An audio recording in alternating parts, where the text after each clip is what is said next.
En attendant, l'Europe a décidé d'un plan de soutien à l'Ukraine, à un prêt en commun, un emprunt en commun de 90 milliards d'euros à taux zéro, mais sans recourir aux avoirs russes, faute d'accord sur cette solution. C'est une des décisions importantes du Conseil qui s'est tenue dans la nuit. Jean-Marc, peut-être, est-ce que vous pouvez nous rappeler les enjeux de ces discussions autour des avoirs russes ? Faut-il ou pas utiliser les plus de 200 milliards d'euros d'avoirs russes logés en Europe pour financer l'Ukraine ? Je suis très, très partagé sur cette question.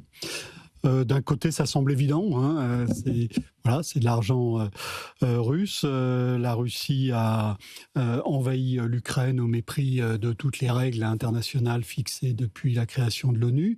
Et donc, ça pourrait paraître logique de récupérer cet argent.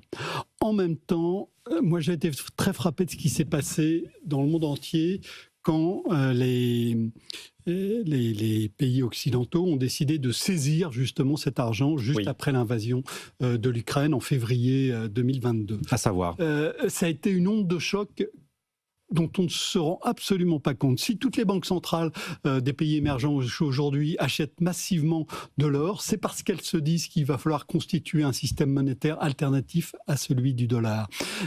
Cette mesure a mis dans tous les pays émergents, a donné un électrochoc en se disant « attention ». On va pouvoir nous piquer notre argent comme on veut. Et donc, ça me paraît quelque chose à prendre en compte. Il faut être extrêmement vigilant là-dessus. Je ne dis pas qu'il ne faut pas un système alternatif au dollar. Je peux même défendre assez facilement que ça serait quelque chose d'assez sain. Mais avoir un système qui se fragmente uniquement parce qu'on a peur de se faire piquer son argent, ça me paraît quelque chose de très malsain. C'est pour ça que sur cette histoire-là, je crois qu'il faut être extrêmement prudent malgré toutes ce qui semble évident, et évidemment il faut plus d'argent pour l'Ukraine, il n'y a pas le moindre doute, mais voilà, la façon de trouver cet argent n'est tout de même pas totalement... Donc le fait qu'on n'ait pas recours aux avoirs russes est plutôt une bonne nouvelle, si je vous entends là, Jean-Marc. Moi je suis partagé sur cette question. Je ne crois pas. Alors pardon. Alors d'abord, on est partagé parce que c'est un sujet qui est extrêmement complexe. Oui. D'abord, il y a quelque chose qu'on n'a pas forcément et que moi je n'arrive pas. On a le droit d'être nuancé, comme l'a été Jean-Marc. En fait, le chiffre à mettre en face, parce qu'on parle de plus de 200 milliards de dollars qu'on pourrait nous saisir ou qu'on a saisi, qu'on pourrait utiliser. Alors déjà, dans ces 200 milliards, est-ce que tous ces avoirs-là sont d'entreprises russes qui baignent avec le pouvoir russe ? Parce qu'il y en a peut-être qui sont elles-mêmes victimes du pouvoir russe. Bon, on en doute parce que ça reste quand même une oligarchie assez bien installée. Bon, en face, combien d'avoirs européens et mondiaux sont potentiellement saisissables ? Moi, j'ai vu des chiffres entre 60 et 100 milliards. Donc déjà, c'est plus 200 milliards nets. Vous voyez ce que je veux dire ? C'est 200 milliards bruts. Évidemment, la première...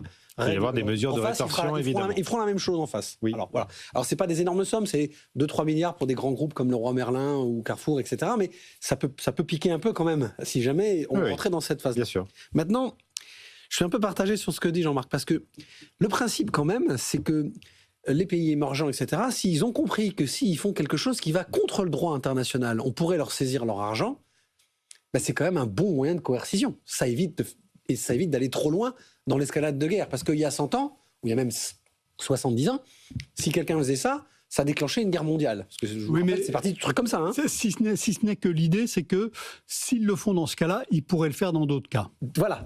Alors c'est pour ça que la limite de ce que tu as tout fait raison.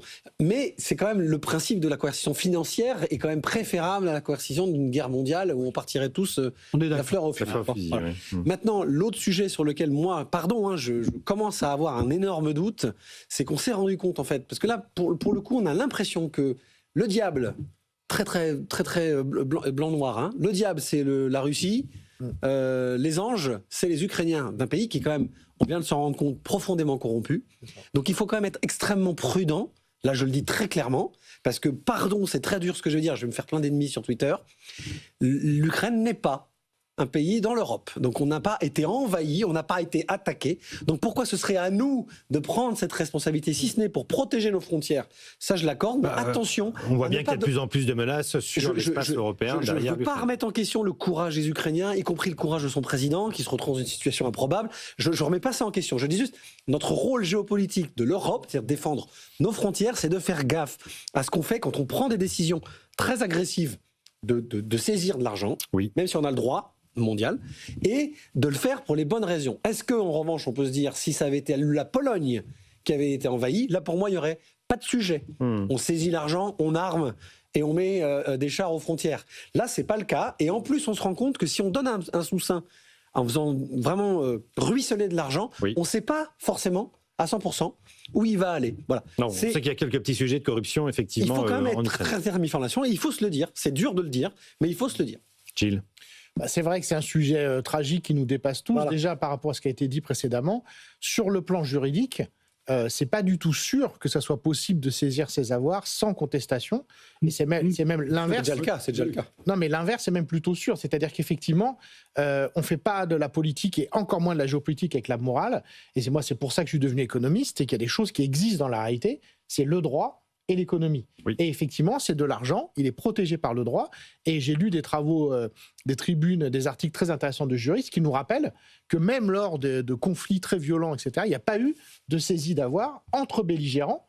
Parce que, il y a un symbole très fort sur le saisie des avoirs, effectivement. Oui, parce que qui n'a jamais été transgressé. Voilà, c'est ça n'a jamais été fait en réalité. Et que même pendant la Seconde Guerre mondiale, on aurait pu penser qu'on aurait saisi des avoirs entre pays belligérants. Ça n'a pas été fait. Donc, présenter ça comme quelque chose d'anodin, c'est totalement faux, même si on pourrait le souhaiter.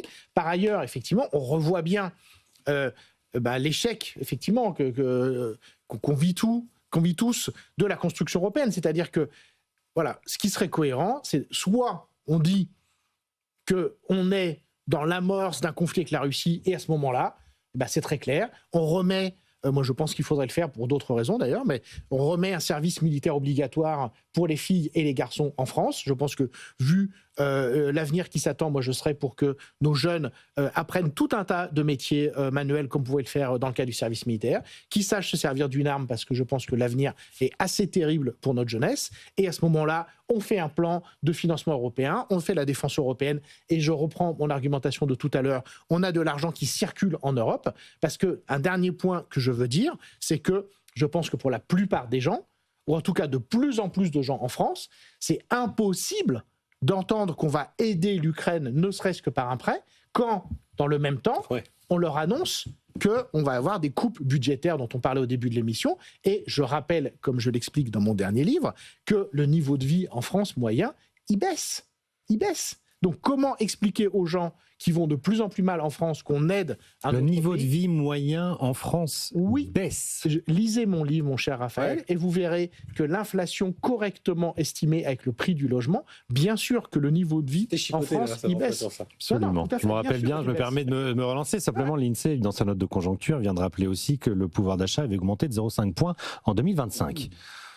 Oui, bien sûr. Parce que l'INSEE mesure mal l'inflation. Parce que l'indice des prix à la consommation... Achetez le livre de Gilles Raveau pour savoir... Non, mais c'est un drame. Déposez-le au sapin de Noël. Voilà. Non, mais c'est ça, exactement. Manquer d'idées, là, je pense que bon... Non, mais on voit effectivement...